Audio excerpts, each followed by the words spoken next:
Watch this. Stop. Watch this. Watch this. Look at this. You're out of your mind. No. Look at this. What you think that was? That was in slow motion, No, I it's think. not in slow motion. I think you slowed that down. No. I've spent 20 freaking hours digging through Joe Rogan interviews just to find the ones that went completely off the rails. Trust me, it gets awkward fast. You ever see a joke turn deadly serious in seconds? Yeah, this is one of those clips. Joe Rogan, vibing with Tim Dillon, laughs flowing. How are you so good at rock, paper, scissors? Just, skill, muscle, intuition. Intuition. Can we play right now? You want to play? Yes. But I only play for stakes. Okay. What do you want to play for?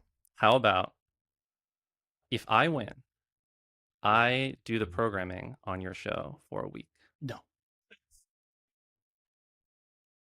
That's worth a lot of money. You could. What kind of money?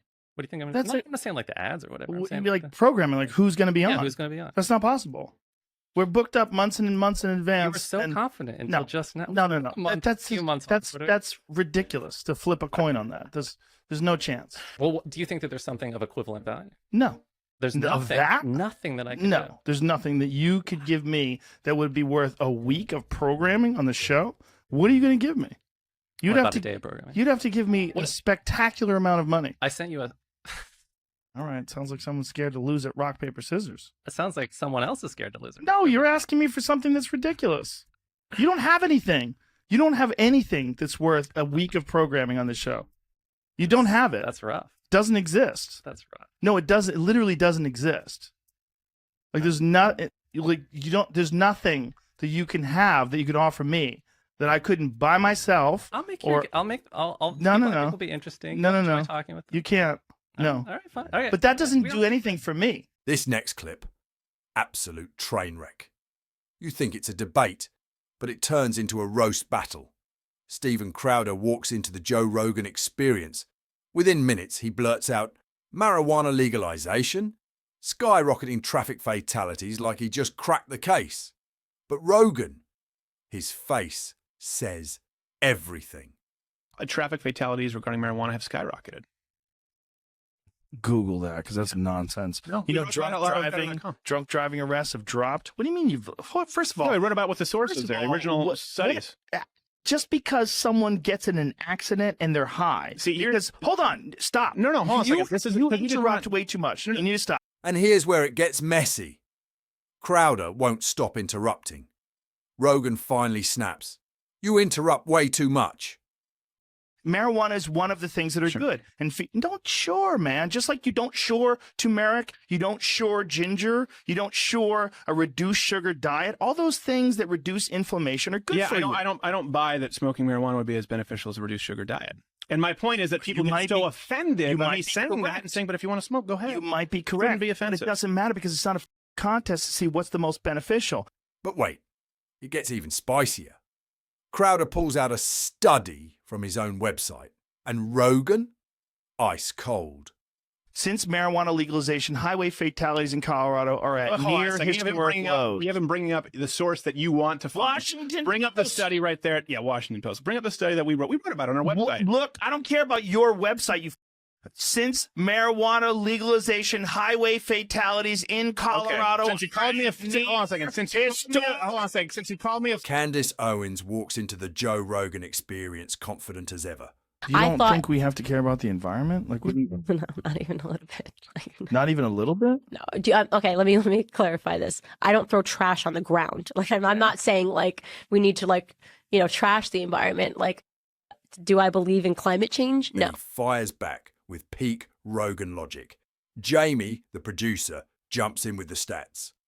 2014, the vast majority, 87% of scientists said that human activity is driving global warming, yet only half the American public ascribe to that view. So yeah, I don't believe this at all, just so you know. You can pull that up too, like scientists who look up the opposite, right? Instead of looking for what you're searching for, looking for what you're not looking for.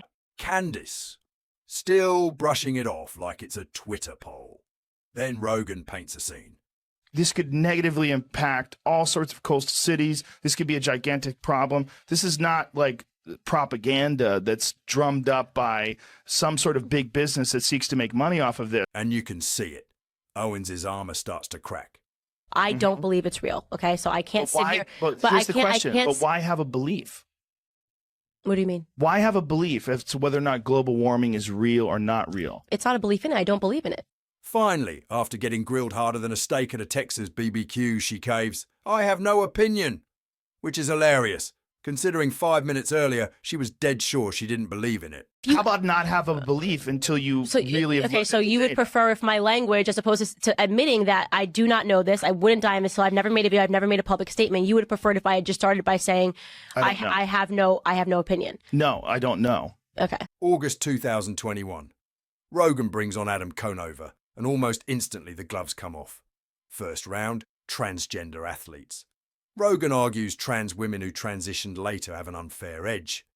Sports with trans athletes who are, competing with with their gender, right? That is a sporting world that I'm more interested in. That's my point of view. My point of view is that, so if you're a woman and you're a natural woman and you don't take any extra hormones or male hormones, you're not taking steroids or any sort of performance enhancing drugs, you're doing your very best to compete and you're at the top of the heap.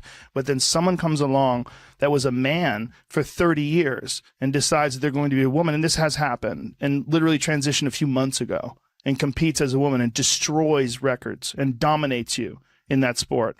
That's bullshit. And that's not competing on a level playing field. Is as much cheating as taking steroids when the other person doesn't, or taking performance enhancing drugs when the other person doesn't. Well, I disagree. Adam pushes back. There's no perfectly level playing field in sports, but then it gets heavier. And then, out of nowhere, it derails. And what do you disagree about? I've already, my main point being the one that I already made, right? That I don't think that there is such a thing as a perfectly level playing field. I think we decide what kind of playing field we want to have. Sure, but we do make the distinction where we don't allow men to compete in women's divisions. And I think that distinction may be breaking down a bit, right? And I think it may be time to break down that distinction a little. So you think that males should be able to compete in the women's division of weightlifting? No, I don't necessarily. But they can if they transition. Well, first of all, there's a lot of stuff to break. Suddenly they're arguing about alpha males. Rogan says women are attracted to confidence. Adam questions the whole idea. 5 minutes flat, the podcast goes from puberty blockers to pickup theory. If you're shooting hormones into a child and you're affecting the child's development, you're saying that's not a choice. That's nonsense. Of course it's a choice. You're choosing to chemically change this child's body. Right. It's not scientific, but it is true that women are hardwired to be attracted to confident, athletic men. I don't know if I agree with that, but really? Yeah. But if you ask girls, what are you into? And you say, are you into tall, muscular, confident men who are also nice to you? Jesus Christ, it's going to be off the charts. It's going to be like most of them. I'm really not sure that's the case. December 2016, Milo Yiannopoulos struts in, full confidence, and drops his bomb, like the debate's already over. Everywhere that doesn't have a strong Christian heritage is a place with bad morals. That's a ridiculous statement.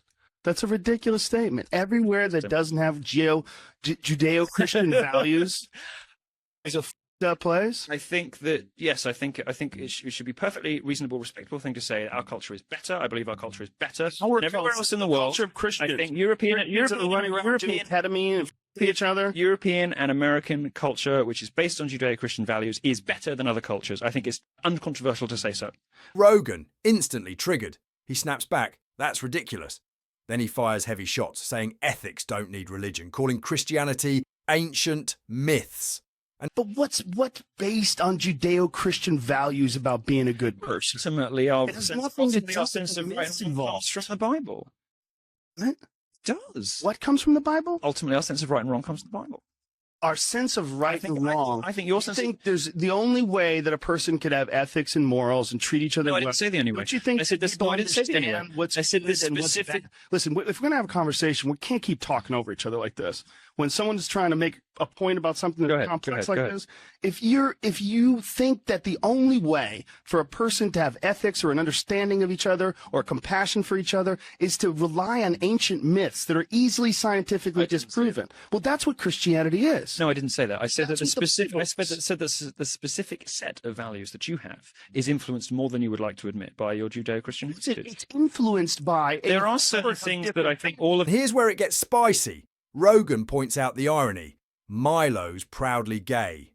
But the very Bible he's defending literally forbids it. The clash keeps spiralling. Being a gay man, who I am. It's how I behave. It's what I do. That is prohibited in the Bible. Yes, but I agree that it would be better if I didn't behave like this, and if I could. Do you really? But I would do so. Loathing homosexual.